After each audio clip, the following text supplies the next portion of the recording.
What's up, guys? I committed myself to making a video a day, so today I'm gonna go ahead and show you a tour of my darkroom. I'm actually recording this audio at home because I couldn't make a noise at this time, or open locks because, you know, I was holding a camera. Got some cameras, a whole bunch of film. More film, better film, I would say. So here we have loops, we have compressed air for dusting off prints, because that's a big problem with black and white photography, is that you're going to get a lot of dust on your negatives and it's going to show up in your print. So you always want to keep it clean. Okay, over here we have our negative dryer. Pretty straightforward, it just dries your negatives. Down here we have reels and tanks for processing. Here's my first light table. I'm gonna go ahead and show you guys, if you're new to this, what this is for. You're gonna go ahead and just throw your negatives on it so you can view them. It's a good way to check for dust. If you don't make a contact sheet, which is basically a print of all your negatives together, like me, I don't make contact sheets typically because I scan, but that's a good way to do it. Let's just take a look there. This is funny. This is for making copy. So basically, pre-digital, you would have even light set up, and then in the middle there, you would set up a camera to make copies of images with another camera. It was hilarious. Another teacher I worked with was excitedly telling me if I ever want to make copies, we have this. I'm like, yeah, I know. No, dude, I'm gonna scan it. Over there we had a print dryer, and this is for mounting prints. Got a stack of prints here because I never take my work home. Drying racks. Not the most ideal way to dry your prints, I would say. To be honest, I prefer to hang and then use a dryer if I have one. Got more workspaces. Alright, so now I'm inside the darkroom. This is without any lights, so let me go ahead and flip these on.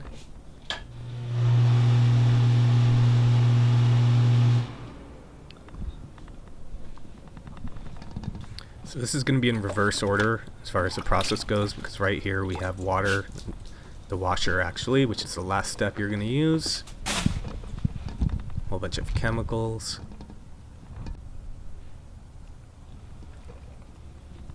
Diafine, my favorite film developer.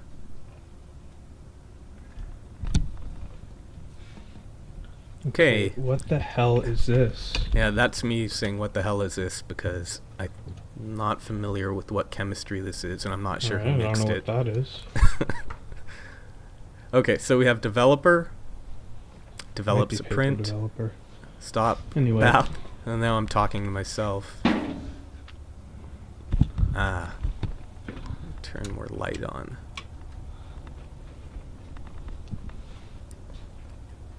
So we have a few different enlargers. I'm not going to get into how the enlarger works right now. Just cleaning up a bit. This is really exciting, I know.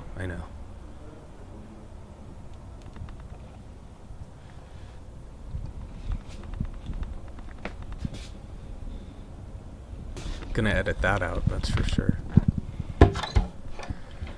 Alright, under here, I have paper that's maybe 50 years old down here. Slowly I've been testing each pack out, and I try to document it, how usable it is, how much extra time I think it needs, if it is usable, etc. But a lot of this isn't even made anymore.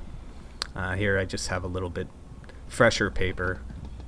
This is a light paper safe, so basically in the darkroom you don't want to expose your paper, but you don't want to have to dig through your box each time, so instead you keep it in a safe, which is a lot easier to use and access your paper.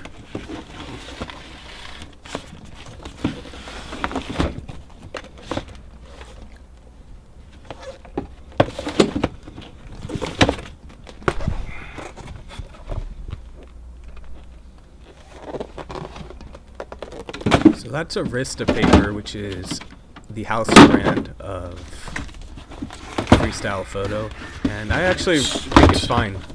It's really just, I think, rebranded Kenmore, or is it Kentmore? I forget.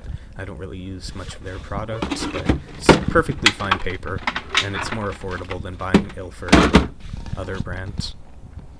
So back to the other light table, which rarely gets used because you don't really want to turn that on if there's any paper out. That's a grain finder, so just like when you're pulling focus when you're taking the image, you're going to need to pull focus. Pull focus on the enlarger basically when you're printing to make sure the image is in focus. So right now what I'm trying to do is turn on all the safe lights and see if this camera, which is a good camera, but I wanted to see if I could get an exposure with all the safe lights on and main lights off. I don't think it worked out, but we're going to find out right now. So it looks pretty dark, and that's not really a great representation of how dark it actually is when you're in here, partly because your eyes do adjust. Also, even I think I'm at like an ISO of 5600, and it's still really dark. Here's a print that's drying.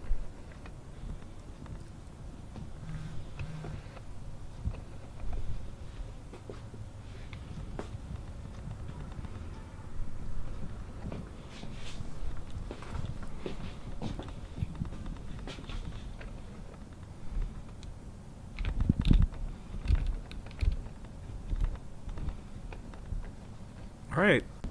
What I have here is a paper safe. Here's me talking again. I probably just exposed this paper. So that's another paper safe. It's just a really old one, actually. It's better built, I would say, than the newer ones. Here, very disorganized, we have a lot of different things. Let's see. Let's wait till I pull in. Okay, we have filters that should be put away in boxes. So the filters are for adding contrast when you're making your prints. This is a negative carrier for 35mm. We have negative carriers for every size, so there you go. So depending on what size negative you're using, these are just other filters, different type of filter for a different enlarger. So depending on what size negative you're printing off of, that's going to determine obviously the size of the negative carrier, but also it's going to determine the lens for the enlarger. And here's just another closer look at cameras, which I actually have way more at home. If this looks bad, I mean, I've got like 50 at home. Random lens filters and caps. Stack of film.